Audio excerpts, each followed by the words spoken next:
Starbucks, it's not anymore. They're dropping that requirement. Well, that's kind of a big change. This is in direct contradiction to Joe Biden's personal orders.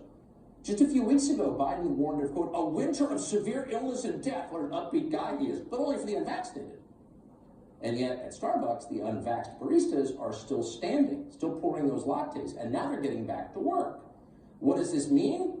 Well, it means they've decided the senile mannequin in the White House knows less about COVID than they do, and they may be onto something.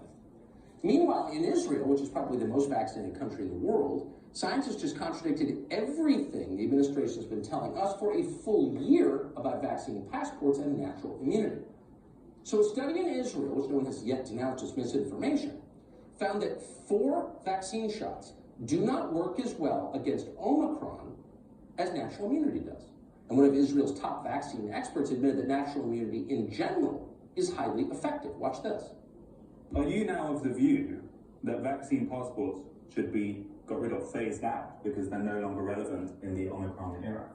I tend to think so. Even if the Omicron actually is causing a lot of not breakthrough infection, but reinfections in the people that were vaccinated and secondary infections, etc. We have to take into account that still the virus is better at immunizing than the vaccine. Better pull that man off Twitter. What does he know? That's Professor Cyril Cohen. He's the head of immunology at Bar-Ilan University. He's a member of the advisory committee for vaccines for the Israeli government, and obviously a thought criminal. What did he do? Well, he looked at the data and concluded that scientists have made a major mistake. Quote, the virus is better at immunizing than the vaccine. Oh, where have you heard that? Well, we've known that for more than a year. Our own CDC found that natural immunity provided more protection against Delta, that variant of COVID, than vaccination did. Professor Cohen went on to apologize for the biggest mistake of the pandemic, shutting down schools and forcing children to stay home, which destroyed a generation. It turns out there was no scientific basis for doing that at all. It was all teachers' unions wanting more time off. Omicron, the professor said, will turn this pandemic into the endemic phase. It'll be like the flu, a widespread but mild illness. Everybody gets it, very few are bad. They've always been useless. Cloth masks are not appropriate for this pandemic. It's not appropriate for Omicron. It was not appropriate for Delta, Alpha, or any of the previous variants either. And yet Joe Biden is bragging that he's sending every American a mask. So every American can be safe for one day. This is pathetic. Why are they doing this? It's a question worth asking, especially since Joe Biden knows the masks don't work. It's why he takes his mask off when it irritates him. Here he was just a few days ago. What we've been able to do is been able to generate significant federal help. So Joe Biden knows masks don't work. CNN knows that masks don't work. Joe Biden's COVID advisors knows that masks don't work. The country of Great Britain has admitted that in public. So with that in mind, here's what the Biden administration has been saying about masks for the last 2 months. Watch the lies. Masking. Masking is an important tool to control the spread of COVID-19.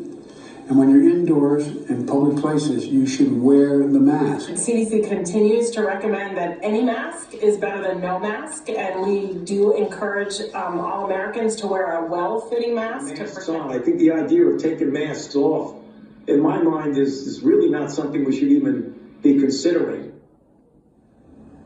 They act like there's no cost to covering your face. But the truth is, human beings need to see one another's faces. It's not optional. We pretend that it is. Any society that ignores natural imperatives, things as basic as seeing other people's faces, will destroy itself and the people who live within it. Everyone knows that. What you just saw is not science. It's mental illness. Joe Biden apparently doesn't know that, and that's why even Starbucks no longer listens to him. Matt Walsh is host for coming on. Look, to criticize the president of the United States, even someone you don't like and didn't vote for, who's clearly as nasty as Joe Biden is in some ways to diminish your own country. So I just want to preface this by saying it's sad to watch this because you want your leader to be strong, even if you don't agree with him, and he's weak. But how long, my question to you is, can this pretense continue that this guy's running things, he knows what he's doing, you should follow his commands?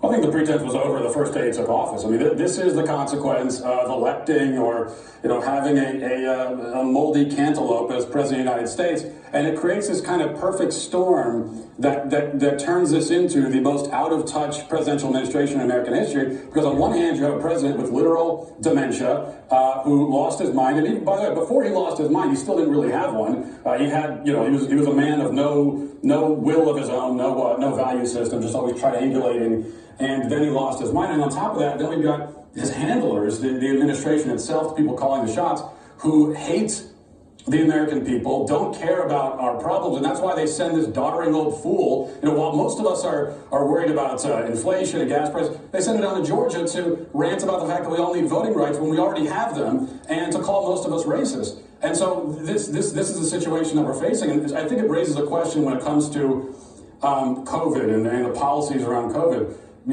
Basically, there are two ways of looking at this. Either these are failed policies and they're sticking with them because they don't want to be embarrassed and they can't admit they were wrong, or the policies have not failed at all, and in fact, this is the effect they were supposed to have. This is all about them gaining power. It's about reordering society. It's about destabilizing institutions. And so, either way you look at it, it's certainly not voluntary arrangements. By their definition, you consent to be governed. You can't govern without the consent of the people you govern, period. And if people decide that they don't consent anymore, that they're not going along with it, you could get some real destabilization. Do they not get that? Well, I think that they just don't care. The problem is, again, they don't. When you have people leading a country or a city or any institution, and they hate the people that they're leading, I think this is what you end up with. Look at all the cities that are falling apart across the country, led by people who do not like the people that they're leading, and this is the logical consequence of that, I think, in part. Amazing. Matt Walsh, thanks so much. Great to see you tonight.